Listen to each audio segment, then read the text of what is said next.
Мен осы Каралға келгеніме 1,5 ай уақыт болды. Оның ішінде мен тек ішкенім, тек қана осы Карал майы суы. 1,5 айда өте жақсы результат шықты менен. Қантым 14-те 5-ке түсті. Содан кейін 85 килограмм едім. Қазір 77-ге 5 болып тұрмын. Мындай міне. Мұншамаға арықтадым енді. 7,5 килограммға арықтадым. Менің жасым 68-де. Сахар 14 болған, қазір 5.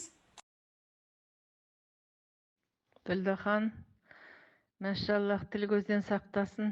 Бір күннің өзінде көп өзгерістер сезіп жатырмын. Тілім тазаланып, үлкен дәреттім реттеліп, давлением 130/75. Космонавт. Субханаллах, субханаллах, субханаллах. Ар жағын сөнген тағы сүйектерге не пайдасын тағы әкелесің ғой, бұйыртса.